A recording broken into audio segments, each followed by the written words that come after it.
지난 시간까지 우리가 별에 대해서 공부를 했다면 오늘은 은하, 그것도 우주에 대한 공부를 하게 되고 이것이 지구과학의 마지막 단원을 이루게 되는 거야. 자, 그 중에 첫 번째, 오늘 우리가 배울 것은 외부 은하부터 공부를 해보자. 자, 외부 은하라고 하는 것은 우리 은하 영역의 바깥쪽에 있는 이라는 개념을 가지고 있겠지. 크기는 우리 은하만큼 크거나 그거보다 더 클 수도 있고 조금 더 작을 수도 있지만 그 안에 여러 행성계를 가지고 있는 형태, 이런 것을 은하라고 불러줄 수가 있단 말이야. 이러한 외부 은하를 처음 발견을 하게 된 건 바로 허블이라는 사람이 외부 은하를 발견을 하기 시작을 했어. 그래서 이러한 은하를 여러 개의 종류로 분류까지 하게 되었거든. 거기에 대한 이야기를 먼저 해보자. 첫 번째, 이 허블은 어떻게 해서 외부 은하를 관측하게 됐을까? 자, 첫 번째, 우리는 가장 처음 발견된 외부 은하는 우리가 흔히 이름에 많이 올리는 안드로메다 은하였단 말이야. 이 안드로메다 은하라고 하는 것이 처음엔 우리는 외부 은하라는 걸 생각을 하지 못했어. 그래서 안드로메다라고 하는 굉장히 밝은 어떤 행성계가 있는 줄 알았지. 그래서 이 별이라고 하는 형태로 안드로메다를 생각하고 실질적으로 이제 허블 망원경이 우주에 나가게 되면서 이 망원경으로 이 안드로메다의 거리를 측정하기 시작을 했던 거야. 근데 거리를 측정해 봤더니 우리 은하의 기본 거리인 긴 반지름이 50,000년이라고 표현이 되고 있는 이것을 넘어선 거리에서 나타나게 되는 거지. 그러면 우리 은하 바깥에 있구나 라고 생각을 했던 거야. 그래서 외부 은하라는 이야기를 하게 돼. 그리고 이런 외부 은하의 모양에 따라서 바로 허블이 은하를 분류하기 시작을 했어. 그래서 이 관측과 분류라고 하면 첫 번째 우리가 보게 되는 모양의 형태는 타원 은하라고 하는 것이 있지. 타원 은하라는 건 형태는 타원, 구에 가까운 형태이고 찌그러지더라도 나선팔이 존재하지 않아 라고 얘기하는 거지. 그리고 이 타원 은하가 완전한 구형에 가까운 애도 있지만 조금씩 찌그러져 있는 아이들도 있기 때문에 여기에 기호와 이름과 번호를 주기 시작을 해. 우리는 이 번호를 타원 은하는 E라고 쓰고 번호가 0번에서부터 7번까지 주어지는데 0번으로 가면 구형에 가까운 애, 7번으로 가면 좀 찌그러진 타원의 형태라고 이야기를 하겠지. 이 타원 은하는 사실 특징이 질량이 그렇게 크지는 않아. 그래서 질량은 작은 편이고 오히려 나이 든 별들이 아주 많이 존재를 하게 되지. 나이 든 별은 점차 식어가는 형태에 있어서 그런지 붉은색의 별을 많이 보이고 있다라고 해줄 수가 있고 이미 별들이 다 형성이 되어져 있었기 때문에 성간 물질의 양은 적은 상태다. 그러므로 별이 새로이 탄생을 하지는 않는다라고 하는 것이 타원 은하다라고 얘기를 할 수가 있고 이런 타원 은하에서 점차 이러한 은하도 진화가 되면서 우리는 여기에 나선 은하라고 하는 것을 넣어줄 수가 있어. 이때 나선 은하는 중간에 막대를 가지고 있는 나선팔의 구조냐 막대가 없는 나선팔의 구조냐라고 해서 두 가지 은하로 나누어지는데 하나는 중간에 막대가 없는 정상 나선 은하, 그래서 나선팔만 존재하고 있는 은하가 되고 두 번째 가운데 막대가 있어서 막대를 끼고 있는 나선 은하, 그래서 막대 나선 은하다라고 이름을 붙여주겠지. 타원 은하는 구형에서부터 찌그러지기는 했지만 나선팔이 존재하지 않는 형태가 있다. 그러면 여기서는 나선 은하는 나선팔이 있어야 하므로 정상 나선 은하는 나선팔이 이렇게 존재하는데 가운데 막대라는 형태가 없는 것. 그러면 막대 나선 은하는 가운데 막대라는 형태가 있는 상태로 나선팔이 발달되어져 있는 은하의 구조다라고 얘기를 해줄 수가 있겠지.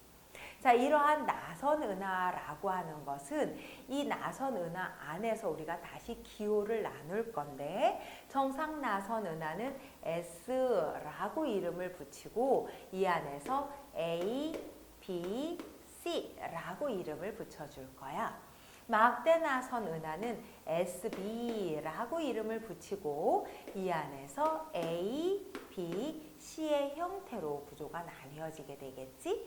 이런 나선 은하의 경우 은하의 중심에는 대부분 나이가 든 별들이 모여있게 되므로 나이는 많고 붉은색의 별들이 존재한다 이렇게 얘기를 해준다면 은하의 바깥 부분 바로 나선팔 부분에는 상대적으로 나이가 어리고 푸른색의 별들이 존재하는 형태로 은하의 모양을 이룬다라고 해줄 수가 있어. 자, 여기에서 허블이 나눈 마지막 세 번째 형태는 바로 불규칙 은하야. 불규칙 은하라고 하는 것은 모양이 일정하게 정해져 있지도 않고 규칙적이지도 않아서 일정한 형태로 분리가 될 수 없는 애들이라고 얘기를 해주고 대부분 이 안에 들어있는 별들의 나이는 어린 상태, 즉 중간중간에 우리가 퍼져나가는 현상들이 이미 벌어져서 성간 물질이 많이 만들어져 있는 상태로 별들이 막 만들어졌기 때문에 별들의 나이가 적은 은하를 우리는 불규칙 은하라고 부른다. 허블이 이러한 은하들의 형태로 구분을 해준 것을 우리는 정리를 간단하게 해보면 처음에는 타원 은하. 타원 은하는 번호가 E0에서 E7까지 이렇게 이름을 붙여줄 수가 있고 타원에서 나선 은하로 넘어갈 건데 그때 나선 은하로 넘어가기 바로 직전의 모양을 S0라고 정하고 여기서 정상 나선 은하라고 얘기를 하면 아까 여기에 써져 있는 것처럼 SA, SB, SC라고 하는 형태로 나뉘어지고 그 또 다른 나선 은하는 바로 막대 나선 은하이기 때문에 막대 나선 은하는 기호가 SBA, SBB, SBC 이렇게 구별이 되지. 그 이후에 더 뒤에 진화되는 또 다른 분류로 불규칙 은하가 있다. 이렇게 구별을 해줄 수가 있다. 자, 이것이 우리가 현재 허블을 통해서 연구가 된 허블이 구분한 기본적인 은하의 분류 형태야. 그러면 모든 은하가 이렇게 전부 다 분류가 되냐라고 하면 우리는 그것은 아니다. 여기에 들어가지 않는 독특한 은하들이 있다라고 얘기해 줄 수가 있겠지. 그것이 바로 특이 은하이다. 그래서 특이 은하와 우리가 하나 더 확인해 줘야 되는 충돌 은하라고 하는 것이 있어서 이것을 구별을 해줄 거야. 먼저 특이 은하.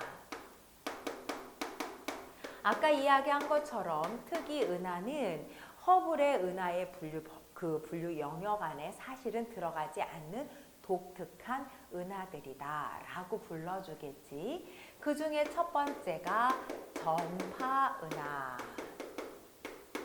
이 전파 은하라고 하는 것은 수많은 빛의 영역이 있잖아. 파장에 따라서 그 영역 중에 전파라고 하는 형태의 영역의 에너지를 아주 많이 배출을 하는 거야. 보통 수백이나 수만 배 정도 엄청난 에너지를 방출을 해주는데 이것을 우리가 측정하기 위해 우리가 볼 수 있는 형태인 가시광선으로 측정을 하잖아. 그러면 그 전파가 보이지 않는다는 거지. 그래서 우리 눈에는 타원 은하처럼 보여. 하지만 실질적으로 이 전파 영역에서 그 은하를 측정을 해보면 가운데에 은하의 핵이 있는데 양쪽에 전파로 만들어진 로브가 형성이 된다. 이 전파의 로브는 서로 양쪽이 대칭적으로 나타나는 모양을 보여주고 그러면서 엄청난 전파 영역의 에너지를 방출하는 그림이 되니 책에서 보면 꼭 뭐라 그러지? 손오공의 여의봉처럼 핵을 중심으로 길쭉한 이 전파의 로브 형태가 보여지는 은하가 돼. 이 안에 은하가 그 은하의 핵에서 엄청난 에너지가 방출이 된다라고 이렇게 보여지는 것은 이 핵에 무엇이 있느냐? 핵의 중심부에 아마도 거대한 블랙홀이 존재하기 때문에 그 중력의 에너지로 이러한 전파의 로브를 형성해낸 것이 아닐까라고 본다는 거지. 두 번째, 세이퍼트 은하. 세이퍼트 은하라고 하는 것도 이 에너지가 엄청나게 크게 방출되는 은하인데 세이퍼트 은하 같은 경우에 크기는 그리 크지는 않아. 그래서 크기는 좀 작은 편. 하지만 이 은하 안에서 나오는 에너지는 굉장히 강한 방출선을 보내게 됩니다. 이것이 바로 세이퍼트 은하의 특징이죠. 이런 방출선이 너무 강하게 나오다 보니 얘의 모양은 사실은 이 중심부를 기준으로 중심 핵에서부터 측정을 해주면 이 강한 방출선을 가지고 있는 방출선을 내는 중심 핵을 기준으로 봤을 때 중심 핵을 가지는 나선 모양의 나선 은하다라고 이야기를 해줄 수가 있어. 자, 전파 은하가 가시광선으로 측정했을 땐 타원으로 보였던 것처럼 세이퍼트 은하도 가시광선으로 측정을 하잖아. 그러면 당연히 원래 모양보다는 나선 은하 모양을 보이게 되겠지. 그래서 이것을 구별을 해줄 수가 있어. 그러면 원래 모양은 어때? 바깥의 은하보다 안쪽 중심부의 은하가 굉장히 강한 광도, 굉장히 강한 에너지를 방출한단 말이지. 그래서 중심부가 매우 광도가 높아. 이 광도가 높기 때문에 비정상적으로 이게 굉장히 높은 이 에너지로 중심부가 밝고 그리고 주변에 은하가 상대적으로 좀 어둡게 표현이 되고 있는 형태라 사진으로 찍어 놓으면 우리가 행성상 성운 안에 강한 별 하나 있는 것처럼 보여지는 은하의 구조를 보이게 된다는 거지. 그래서 얘 같은 경우에는 스펙트럼으로 내가 분석을 하잖아. 그러면 스펙트럼으로 분석을 했을 때 온도가 높은 것에서부터 온도가 낮은 애들이 있으니 굉장히 넓은 애들의 방출선이 다 드러나게 되는 거야. 그래서 이렇게 연구가 될 수가 있지. 물론 안쪽에 중심부에 강한 광도를 가진 애가 있기 때문에 역시 이 중심부에는 거대한 블랙홀이 있을 것으로 예상이 된다. 이렇게 생각하는 것이 세이퍼트 은하. 자, 그 다음에 하나를 더 해볼까? 그것은 퀘이사. 퀘이사는 과거에는 그냥 크기가 좀 작아서 별이 매우 강한 별인 줄 알았지. 그런데 사실은 그렇지가 않았던 거야. 이 퀘이사라고 하는 건 엄청난 에너지를 가지고 있기 때문에 거의 모든 파장에 해당하는 에너지를 방출을 하는 거지. 그러한 에너지조차 사실은 적게 방출하는 게 아니라 다량의 에너지, 큰 에너지를 방출하더라라고 얘기를 하는 거야. 이런 적색 편의는 우리 입장에서 여러 가지를 측정을 하는 과정이 있었을 거잖아. 이 퀘이사는 지금 연구가 된 것으로는 초기 우주 생성에서 만들어지는 그때 생성 당시에 천체일 거다라고 생각을 해. 그리고 지금 우리가 서서히 우주의 크기를 측정할 때 적색 편이라는 형태로 후퇴 속도를 측정을 하게 되잖아. 이 퀘이사가 바로 적색 편이가 굉장히 크게 측정이 된다. 이것이 특징이야.